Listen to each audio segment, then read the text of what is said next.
백낙창 TV에 오신 시청자 여러분 반갑습니다.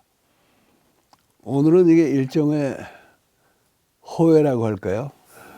호회면 당장에 찍어서 당장에 나가야 되는데 그런 건 아니지만은 사실은 그동안에 강경석 평론가와 제가 변혁적 중도주의 얘기를 해왔는데 그게 작년 11월 14일에 찍었어요. 그러니까 벌써 2달쯤 됐죠. 마지막에 가서는 역시 시국 얘기를 안 할 수가 없었죠.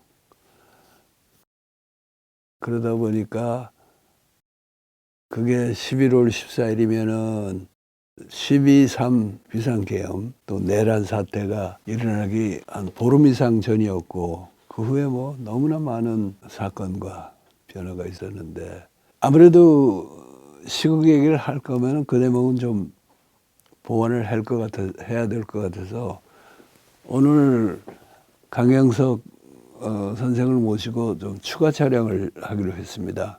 추가 촬영도 당장에 나가는 건 아니기 때문에 또 무슨 일이 일어날지 모르지만은 어저께 윤석열 대통령이 체포됨으로써 이제 어느 정도 사태가 일단락이 됐다고 보기 때문에 이 시점에서 하는 얘기는 또 추가 촬영이 필요할 정도는 아니지 않겠나. 그래서 강 선생을 모셨습니다. 네, 반갑습니다. 네. 맞습니다. 예, 문학평론가로 활동하고 있는 강경석입니다.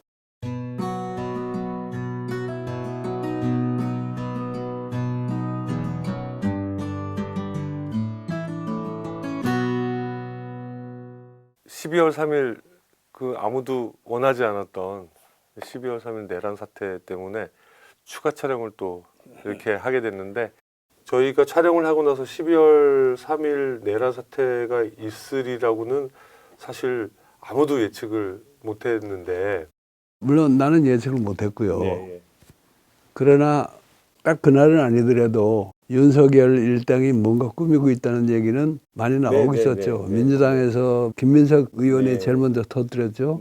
그래서 아무도 예측 못했다는 거는 이제 그건 너무 우리 중심적인 이야기고 아무도 바라지 않았다는 거는 뭐 그 처음 말씀하신 대로 그거는 일종의 원칙론인데 결과적으로 보면은 잘 된 면도 있어요.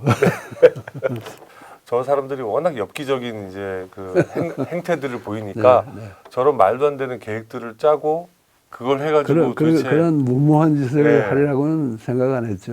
무모한 짓 생각 못했죠. 내가 돌이켜 보면은 우리 윤석열 선수를 내가 계속 과소평가한 것 같아요. 항상 한 걸음 더 뛰어넘는 그런 엽기적인 행각을 해왔죠. 지난 촬영에서 예측했던 것처럼 이미 변혁적 중도의 실물이 거리와 광장에서 목도할 수 있었던 건데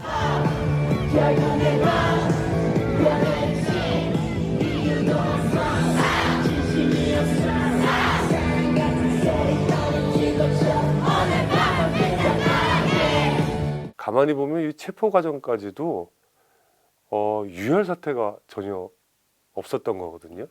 이게 이런 힘들이 뭐냐.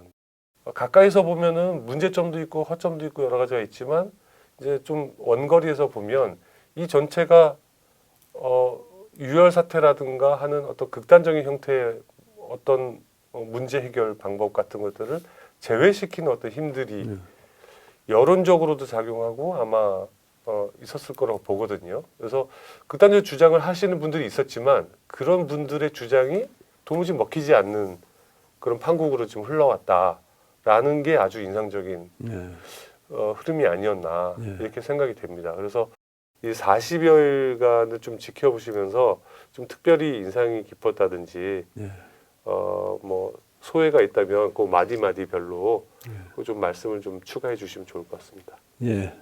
먼저 우리가 지난번에 찍은 그 대화를 마무리하면서 윤석열이 이제부터 아주 안면몰수하고 공안정국으로 나올 것이다. 여기까지는 예견을 했지만은 지금이 설마 이게 비상계엄이 통하겠느냐 했는데 통하지 않았다는 점은 맞지만은 그거를 시도해서 자기 운명을 단축하는 우리 윤석열 선수의 실력을 너무 과소평가했던 건 사실이고, 그 점에서 나는 윤 선수에게 사과의 말을 하고자 합니다. 참 하도 형편없이 놀고 국민들의 분노를 사긴 했지만은 자기 나름대로 역사에 공헌을 한 게 아닌가 그렇게 생각을 해요. 수고했다고 말을 드리고 싶고, 지금 말씀하신 대로 그런 그 무모한 계엄이 좌절된 데는 여러 가지 요인이 있죠. 뭐 시민들이 일찍부터 나선 것, 국회 야당들이 아주 민첩하고 슬기롭게 움직여준 것, 여러 가지가 있고, 그다음에 뭐 지금 체포 국면까지 그런 걸 보면은 이게 상층부에 몇이 계엄을 하느니 뭐 체포를 막느니 하고 있었던 거지, 바닥은 이미 그들의 말을 안 듣고 있었잖아요. 그래서 국회 군인들이 쳐들어갔을 때도 군인들이 열심히 안 한 것 같아요.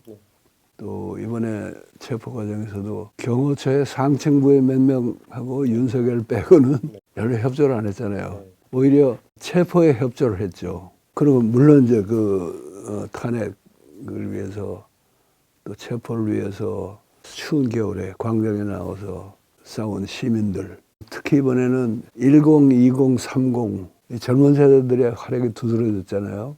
그리고 응원봉 들고 나와서 옛날에 촛불하고는 좀 또 다른 양상을 보이고, 요즘 그래서 이걸 촛불혁명이라는 표현 대신에 빛의 혁명이라는 말도 쓰는 것 같습니다. 그래서 우리 민주주의가 그동안에 굉장히 성장을 했고, 윤석열 밑에서도 꾸준히 성장을 계속해 왔다.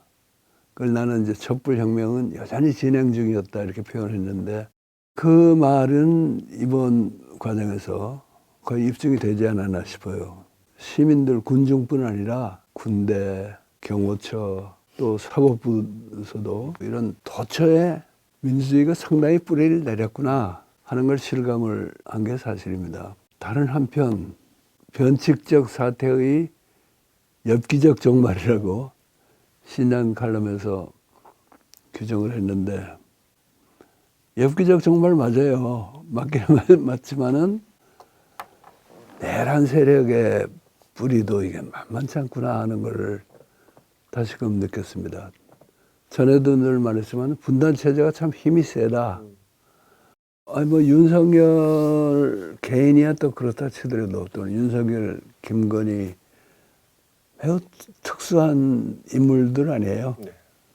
그건 그렇다 치더라도 계산에 밝은, 그리고 산전수전 다 겪은 국힘당의 중진이라는 사람들이 완전히 그 내란 옹호에 나서는 걸 보면서 저들이 믿는 게 뭘까? 뭔가 있길래 그러는 거지, 저 사람들은 정신 이상이라서 하는 게 아니거든요. 바보라서 그런 것도 아니고. 그래서 우리나라의 이런 내란 세력이 윤석열 말대로 씨를 말릴 수는 없는 거 아니에요. 네. 반국가 세력에 씨를 말리겠다 그랬지만은, 우리가 뭐 그 많은 사람들 씨를 말려가지고 해결하려 그러면은 그거는 지금 민주혁명의 정신에 어긋나죠. 그래서 처단할 사람, 처벌할 사람은 단호하게 처벌하되, 또 다른 사람들은 기운을 돌려놓는 이 작업을 함께 해야 될 텐데, 그래서 참 우리가 할 일이 많구나 하는 걸 실감했습니다. 지금 굉장히 비정상적인 어떤 행동들을 어떤 뭐 정치권에서 하는 것처럼 보이지만, 사실은 그게 여러 가지 계산과 나름의 어떤 실리 추구 이런 것 속에서 이제 나온다고 했을 때, 내적으로도 여러 가지 위기 요인들이 있지만 대외적으로도 또 신년 칼럼에서도 대내외적인 여건이 촛불혁명에 아직까지 불리한 여건이다라는 말씀을 하셨어요.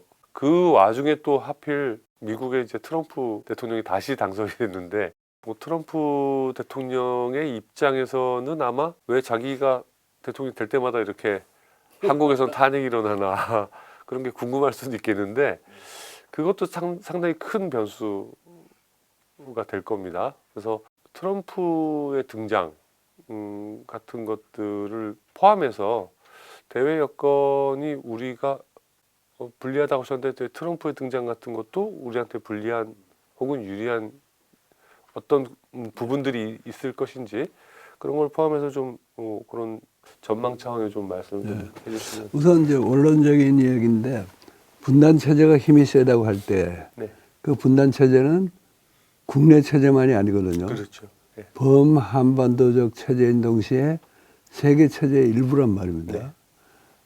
그래서 힘이 센 이유도 국내에도 분단 체제 기득권 세력들이 네. 많이 있지만은 네.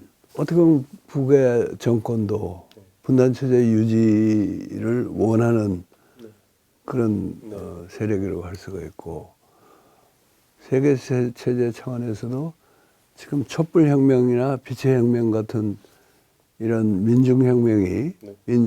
민중민주혁명이 대세에 오히려 거스르는 거 아니에요. 네.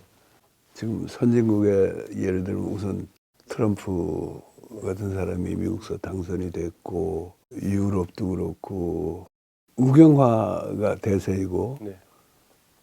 대중동원이 되는 걸 보면은 되게 이제 소위 우파 포퓰리즘 형태로 되고 있거든요. 네. 그래서 이제 그런 점에서 불리하고 또 하나는 지금 세계 경제가 전반적으로 안 좋잖아요. 한국 경제는 그동안에 이제 윤석열 정권이 관리를 잘못해서 추락한 면이 많이 있지만은 이거를 망가진 경제를 이제 수리해서 다시 세우려고 할 때 대외적인 여건이 안 좋단 말이죠. 그런 것도 있고. 그런데 트럼프 당선 자체만 보면요. 나는 그거는 윤석열 정권의 운신폭을 오히려 좁혀놨다고 봅니다. 네. 왜냐하면 트럼프라는 사람은 윤석열이 한미동맹에다 일본까지 끌어넣어가지고 뭐 해보려던 소위 가치외교, 가치동맹에는 관심이 없는 사람이거든요. 이 사람은 미국이 얼마나 뜯어먹을 수 있냐, 뜯어낼 수 있느냐, 이게 주된 관심인데 최근에 와서는 미국이 우리 계엄제국에 대해서는 굉장히 비판적인 얘기를 많이 했어요. 그러나 나는 거기에 대해서 좀 그 재밌는 면이 있다고 생각하는데 그 얘기는 좀 나중에 하기로 하고 트럼프는 한미일 가치동맹인 건 도대체 가치동맹이라는데 큰 관심 있는 사람이 아니고 미국이 한국에서는 얼마 뜯어내고 일본에서는 얼마 뜯어낼까 이게 더 관심이 있는 거지. 뭐 한미일 삼각협력을 체제를 구축하는데 큰 관심이 없는 데다가 윤석열이 사실은 그동안에 마음속에 보수로 생각했던 게 우크라이나의 젤렌스키 아닙니까? 그 우크라이나 전쟁을 이용해가지고 국내에 자기 입지를 넓히고 계엄이라도 해볼까 하고 했는데 그 책동할 길이 막혀버렸단 말이죠. 트럼프 당선되는 바람에. 그래서 트럼프가 뭐 조속한 러시아 우크라이나 종전을 가져올지는 누군 봐야 되겠지만 어쨌든 젤렌스키하고 윤석열이가 뭐 합작해가지고 뭐 장난쳐서 할 기회를 막아버렸단 말입니다. 그리고 이제 북한에 대해서는 적어도 유화적인 발언을 많이 하고 있잖아요. 네. 그러니까 이것도 트럼프가 큰 소리 치듯이 김정은하고 자기가 뭐 다시 대화를 하고 그렇게 하게 될지는 모르겠지만 어쨌든 남북 관계를 악화시켜가지고 뭘 해보려고 하는 정권에게는 불리하게 작용한 게 사실이죠.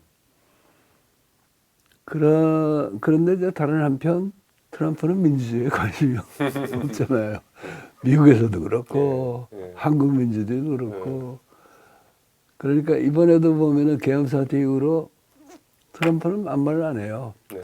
트럼프는 뭐 필요하면 자기도 계엄할 생각 아마 할 겁니다. 미국에. 계엄할 수도 있는 거고 뭐 그 한국에서 민주주의 망가지는 걸 뭐 조금 더 안타까워할 사람이 아니고 그런 점에서는 그래도 또 요 계엄 정국 자체만 놓고 보면은 바이든 행정부가 더 비판적으로 더 강하게 나왔죠. 바이든 행정부의 미국이 하는 걸 보면은 한미일 협력이라는 가치 동맹이 훼손되는 것에 대한 그런 불만도 있지만은 자기가 한국의 주인이라고 생각해요. 자기들이 주인이라고 생각하니까 자기의 속방인 한국이 너무 망가지면 곤란한 거야. 그런 말하자면 네. 주인 의식이 있는 거예요. 네. 일본은 그게 전혀 없잖아요. 네. 일본은 이제 한미일 삼각 체제에서 그게 대등한 삼각형이 아니고 미국이 주인이고 일본이 상보슴이고 한국은 이제 그 졸개인데 이 졸개가 첫째는 한미일 협력을 위해서 일본에게 뭐 너무 많은 걸 갖다 바치니까 좋아했는데 네. 그런 윤석열이가 탄핵당하고 한다니까 아쉽고 안타깝고 이런 걸 금할 길이 없고 또 하나는 한국이 그런 그 비상계엄 사태니 뭐 내란 사태니를 겪으면서 경제가 추락하고 망가지는 것 같은 거 일본은 좋아하죠. 그래서 이걸 보면서 아 역시 주인하고 모습하고 태도가 다르구나. 일본은 한국의 계엄 사태에 대한 비판을 한마디도 그동안 안 했거든요. 그런 생각이 드는데 트럼프의 취임이 우리한테 어떤 영향을 미칠지 하는 거는 좀 두고 봐야겠어요. 그게 미국의 민주주의나 기후 위기 같은 세계적인 인류적인 문제에 관한 하는 사실 트럼프의 재등장이라는 거는 거의 재앙적인 사태죠. 제일 염려되는 거는 기후 위기 문제고요. 기후 위기에 그래도 미국이 어느 정도 역할을 해야 되는데 그거마저 안 할 우려가 있고 민주주의 문제는 나는 원래 그 미국의 소위 자유주의라는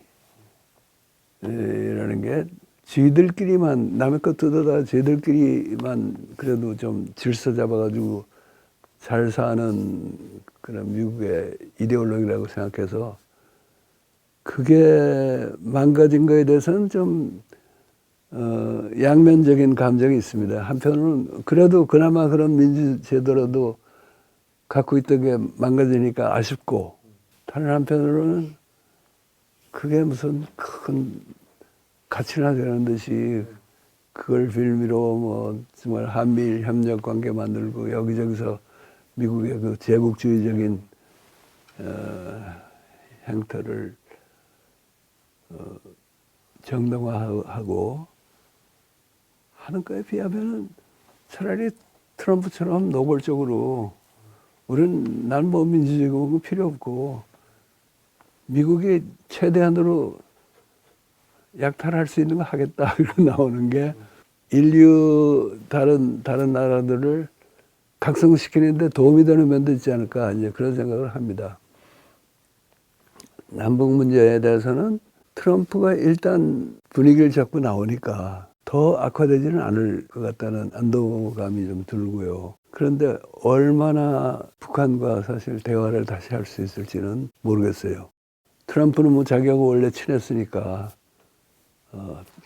잘 될 거다 그러는데 그거는 선거용인 것도 있고 또 하나는 일종의 망상일 수도 있어요. 2018년에 둘이 참 잘한 건 사실인데 2019년에 가서는 완전히 김정은의 뒤통수를 때린 거 아니에요. 그럼 김정은이가 바보가 아닌데 야 내가 한 번 속지 두 번 속냐. 그러고서 쉽게 대화에 응하지는 않을 것 같아요. 다만 그동안에 이제 최대 걸림돌이 소위 북의 핵 문제였잖아요. 그런데 그때만 해도 김정은이 미국하고 잘 돼서 하면은 핵을 일단 뭐 영변 시설도 다 폭파해 버리고 비핵화의 길로 나가겠다. 물론 그거는 북한의 비핵화만이 아니고 한반도 비핵화죠. 그런 입장에다가 이제 그건 완전히 북에서 접었단 말입니다. 그래서 그거를 뭐 트럼프가 말을 잘해서 김정은이 만나가지고 등 두드려준다고 그 해결될 문제는 아닌데 북은 지금 모든 대화의 전제 조건은 우리는 이미 핵 보유국이 됐으니까 그걸 전제로 핵 동결까지는 뭐 그 동의해 줄 수 있고, 그 다음에 군축 협상을 하자는 거죠. 미국도 핵을 좀 줄이고 우리도 핵 줄이고. 그 지금 국방장관 지명받은 사람이 상원 청문회에서 나와서 하는 얘기 보면 북이 핵 보유국이기 때문에 더 위험해졌다, 그 얘기를 한단 말이에요. 근데 미국이 공식적으로 북을 핵 보유국이라고 인정한 게 처음일 거예요. 그런 급에서. 네. 전에 다른 데서도 얘기했지만은 국제사회에 이게 묘한 궤변이 있거든요. 네. 그게 뭐냐면은 NPT 조약에 의해서 인정받는 핵 보유국하고 네. 핵 보유국은 아니지만 핵을 보유한 나라를 구별을 해요. 네. 그 후대에 속하는 게 인도, 파키스탄, 네. 그리고 이스라엘은 아직도 지들이 핵 가졌다는 얘기를 안 하고 있지만은 뭐 공공연한 거의 비밀이죠. 누구나 네. 그 인정하는 이제 그런 나라가 있는데, 북은 이제 우리도 그 급에 들어가야겠다는 네. 거예요. 거기까지는 넣어주지만 공식적인 핵 보유국은 아니다, 이런 궤변을 활용해서 대화를 시작한다 그러면은 김정은도 뭐 하나 얻어낸 거 아니에요, 큰 거를. 네. 사실은 김일성도 그랬고, 김일성은 핵 만들기 전이니까 미국하고 잘 되면 우리가 핵 만들 필요 없다는 입장이었고, 김정일은 미국하고 잘 되면은 우리가 핵이 필요 없고, 뭐 때문에 우리가 핵을 하느냐, 그런 얘기 했잖아요. 안 되면 핵을 만들겠다 그래가지고 이제 양면 전략을 썼고, 2018년까지는 김정은도 그랬어요. 근데 이제 김정은은 완전히 그 양면 전략을 접었거든요. 네. 접었기 때문에 북이 핵 보유를 하고 있다는 사실을 인정하고, 그 기정사실을 위해서 어떻게 점진적으로 한반도 전체를 비핵화할 것인가 하는 장기적인 전략을 짜야 되는데, 나는 트럼프라는 사람이 무슨 그런 장기적인 비전을 가진 사람은 생각을 안 하지만은 우리 정부가 오히려 새로 들어오는 정부가 그런 비전을 가지고 트럼프의 그런 좀 독특한 입장을 활용한다면은 거기서 어떤 돌파가 생길 가능성은 있다고 봅니다. 네. 그래서 그건 다 지켜볼 문제인데, 전반적으로는 아까 말씀하신 대로 촛불혁명이 굉장히 고립된 현상인 건 사실인데요. 그게 정부나 당국을 볼 때 그런 거고, 민중 차원에서는 또 이게 엄청난 전파력을 가지고 있다고 봅니다. 그 전에도 전파력이 컸지만은 이번에 여성들이 K-팝 응원봉을 들고 나오는 게, 나는 그 시각 효과, 그 효과가 엄청나다고 봅니다. 전 세계의 K-팝 팬들이 야, 저렇게 노는 방법도 있구나. 놀고 싸우고 민주주의를 위해서 싸우고, 아, 저게 진짜 잘 사는 것 같다. K-팝이 우리가 생각했던 것보다 더 멋있는 거로구나 해가지고 세계의 젊은이들한테는 빛의 혁명, 촛불혁명의 전파력이 점점 커지리라고 봅니다. 그래서 우리 고립 현상도 그냥 개탄할 일만은 아니고, 기득권 세력들한테서는 거의 포위되어 있는 상태이지만은 거기에 저항하는 전 세계적인 시민연대는 또 더 강화될 것이다. 그러니까 분단체제라는 건 아까 말씀드렸듯이 이거 세계 체제의 일부이기 때문에 분단체제가 힘이 센 데다가 세긴 세지만은 국내에서 우리 민주시민들의 저항이 만만치 않고, 더군다나 이제 세계적으로 이런 것이 전파되면은 이게 오히려 세계 체제 변혁의 한 몫을 단단히 하지 않을까 하는 그런 희망적인 생각도 가지고 있죠. 그게 완전히 아까도 말씀드렸듯이 비폭력의 뭐 유혈 충돌 같은 것들이 전혀 없는 질서정연한 형태로 이루어져서 그 법질서에 있는 모든 그 귀찮고 사실은 더디고 답답한 절차들을 다 이렇게 지켜가면서 하나씩 문제들을 해결해 나가고 있는데, 이게 그게 하루아침에 되는 게 아니죠. 네.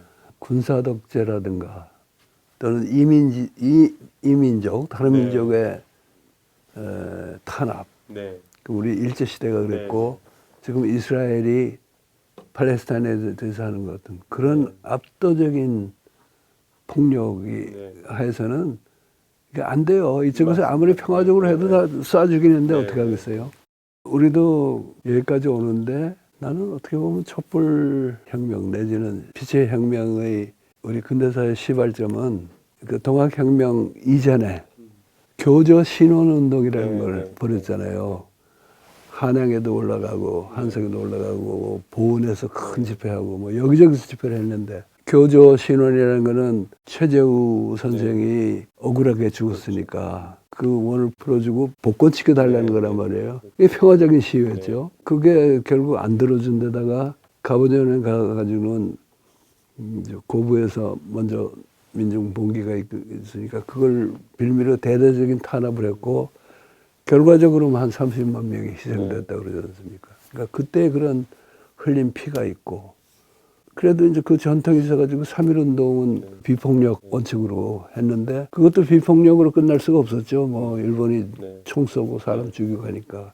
그러나 그때 피 흘리면서도 어느 정도 평화적인 만세운동을 벌였더랬고 그 다음에 이제 4.19는 실제로 사람 많이 죽었잖아요.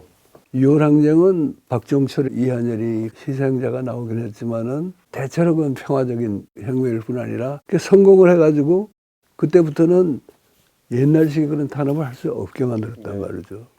그래서 이런 역사가 아직 쌓이지 않은 나라에서는 촛불혁명에 감동해서 나섰다가 오히려 피를 더 많이 흘리는 경우도 있어요. 미얀마가 그렇잖아요. 네. 미얀마 군중들이 들고 일어나는 데는 아마 한국의 설례가 크게 작용했을 겁니다. 네. 근데 거긴 군사독재이기 때문에 네. 뭐 다 쏴 죽여버리고 해서 지금은 오히려 반란군이 자기들 군대를 조직해가지고 뭐 점점 세가 커지고 있다고 그러는데 그러니까 이런 과정을 겪어야 되는데 이게 세계의 나라마다 그 시간표가 다르잖아요. 그렇죠. 그런 점에서 이제 우리가 상당히 앞선 시간표를 살고 있고 네. 이번에 또 큰 네. 성과를 냈으니까 예, 나는 변혁적 중도가 네. 우리 국내에서뿐 아니라 세계적으로도 더 관심을 끌 때가 왔다 하는 생각을 합니다. 그리고 새 정부가 들어선다 하더라도 새 정부가 해내야 될 과제가 그 앞에서 윤 정권이 망가뜨려 놓은 것들을 이렇게 복구시키는 문제도 있지만 지금 말씀하신 그 남북 관계 문제가 지금 상당히 장기간 이렇게 대치 국면으로 끌고 오다가 지금 거의 공백 상태처럼 돼버렸는데 그걸 복구하는 문제부터 해서 도대체 한 정부가 당장 감당해낼 수 있을 수준인지 알 수가 없을 정도로 지금 많은 과제들이 산적해 있을 텐데 대통령 한 사람이 5년 내에 끝낼 수 있는 일은 아니죠. 네. 그러니까 대통령이 자기 개인이 한다는 생각을 하지 않고 네. 우리 국민들이 더 점점 각성하고 네. 더 실력이 늘어가지고 네. 대통령 한 사람이 하다가 남긴 일은 또 그 다음에 사람이 하고 이제 이렇게 생각을 해야 될 것 같은데 네. 그 얘기는 우리가 이제 원래 오늘 그 사이에 진행을 약간 업데이트하자는 네. 취지에 비치면 좀 너무 네. 큰 주제니까 네. 다음 기회에 또 이제 얘기하기로 하십시오. 네. 네. 변화하는 흐름, 시대 변화의 흐름 같은 것들을 지켜보면 큰 틀에서는 우리가 좀 낙관적으로 봐도 될 정도의 굉장히 선진적 민주 역량을 지금 갖춘 거 아닌가 그런 생각을 하게 됩니다. 뭐 그 말에 동감하면서 네. 오늘은 여기서 마치기로 하죠. 네. 예, 백락장 TV에 오신 시청자 여러분, 우리가 갑자기 마련한 이 새 프로그램도 지켜봐 주셔서 감사합니다. 앞으로도 우리는 이 변혁적 중도의 때가 왔다 하는 믿음을 갖고 필요한 공부를 계속하고자 하니 관심을 갖고 지켜봐 주시기 바랍니다.